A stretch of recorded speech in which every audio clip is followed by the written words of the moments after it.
షర్మిలకు జగన్ చెక్, రాజకీయం మొదలైందా?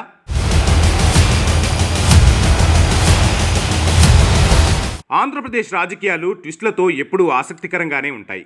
కూటమి ప్రభుత్వం జగన్ను టార్గెట్ చేస్తూ వ్యూహాలు అమలు చేస్తుంది. ఇటు పీసీసీ చీఫ్ షర్మిల సైతం జగన్ లక్ష్యంగా వ్యక్తిగత ఆరోపణలు గుప్పిస్తున్నారు. మరోవైపు ముఖ్య నేతలంతా వైసీపీని వీడుతున్నారు. మొత్తానికి వైసీపీకి గడ్డు రోజులు నడుస్తున్నాయనే చెప్పాలి. పొలిటికల్ సిచ్యువేషన్ కూడా అలానే కనిపిస్తోంది. ఇలాంటి టైంలో వైఎస్ జగన్ తన మార్కు రాజకీయం మొదలు పెట్టబోతున్నారని తెలుస్తోంది. పార్టీని బలోపేతం చేసేందుకు, క్యాడర్లో జోష్ నింపేందుకు సరికొత్త వ్యూహంతో అడుగులు వేస్తున్నారట జగన్.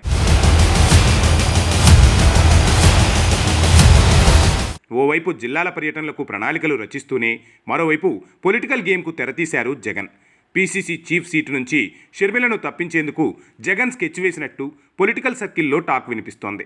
బెంగళూరులో ఉంటూనే ఢిల్లీ కేంద్రంగా పావులు కదుపుతున్నారట జగన్.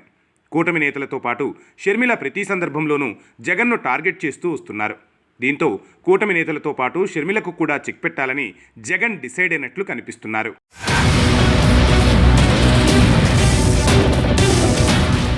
ఇప్పటికే షర్మిల నాయకత్వంపై కాంగ్రెస్ సీనియర్లు వ్యతిరేక స్వరం వినిపిస్తున్నారు. పార్టీ బలోపేతాన్ని గాలికొదిలేసి కుటుంబ ఆస్తుల లొల్లీనే పట్టుకున్నారని కాంగ్రెస్ నేతలు బహిరంగంగానే చర్చించుకుంటున్నారు. కూటమి ప్రభుత్వంపై కాకుండా జగన్పై వ్యక్తిగత విమర్శలకే ప్రాధాన్యత ఇస్తున్నారనే ఫిర్యాదులు హైకమాండ్ వరకు వెళ్ళాయట. ఈ లొసుగును పట్టుకుని పరిస్థితిని తనకు అనుకూలంగా మార్చుకునేందుకు స్కెచ్ వేశారనే గాసిప్ లోకల్గా షికారు చేస్తోంది. ఇప్పటికే కాంగ్రెస్ ముఖ్య నేతలతో మంత్రాంగం ప్రారంభించారట జగన్. మరోవైపు ఖాళీ అవుతున్న వైసీపీకి బలం పెంచేలా వ్యూహాలు రచిస్తున్నారట. కాంగ్రెస్లో ఉన్న సీనియర్లను తన వైపు తిప్పుకునే ప్రయత్నాలు మొదలుపెట్టేశారట. తన తండ్రి వైఎస్ఆర్తో పనిచేసి ఇప్పుడు కాంగ్రెస్లో ఉన్న నేతలతో జగన్ టచ్లోకి వెళ్తున్నారని తెలుస్తోంది. అందులో భాగంగానే కర్నూలులో జరిగిన ఓ పెళ్లి వేడుకలో పీసీసీ మాజీ చీఫ్ శైలజానాథ్ను జగన్ కలిశారట.